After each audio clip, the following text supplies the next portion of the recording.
The appeal was dismissed by the learned Additional Sessions Judge, Southeast Saket Courts, New Delhi, wide order dated 25th March 2012. Thereafter, the appellants, after expiry of 3 weeks, filed second application under Section 438 CRPC, which came to be considered by the learned Additional Sessions Judge 2, Southeast New Delhi, who allowed the same by the impugned order dated 10th March 2012. The aforesaid order was assailed before the High Court on two grounds. First, the accused persons had misrepresented the facts and that there was no change in the circumstances, and second, the application for grant of anticipatory bail could not have been entertained by the learned Additional Sessions Judge 4. For the first time, application was rejected by the learned Additional Sessions Judge 6, Southeast Saket. The High Court referred to certain decisions with regard to the parameters for grant of anticipatory bail, absence of change of circumstances,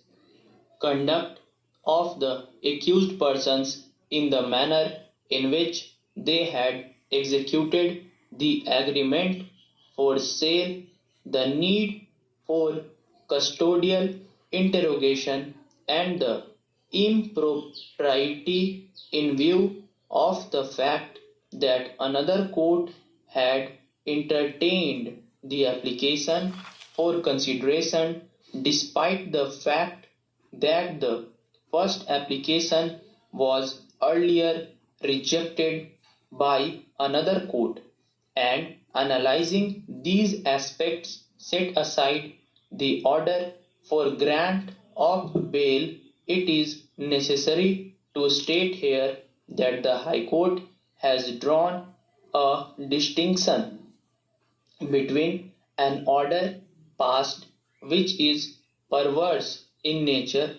inviting the wrath of impropriety, and a cancelling order of bail due to supervising circumstances after the grant of bail. We have heard the learned senior counsel for the appellants, learned ASG for the state of NCT of Delhi, and the learned counsel for the informant, the second respondent. On a perusal of the order passed by the High Court, we find that it has felt disturbed that the second application under Section 438 CRPC was allowed by another Additional Sessions Judge who had not dealt with the first application. It has opened that the second judge could not have entertained the bail application, especially when the earlier judge was available. To elaborate, the Additional Sessions Judge who has dealt with the matter on the first occasion had neither been transferred from the said court nor had he become incapacitated to come to court.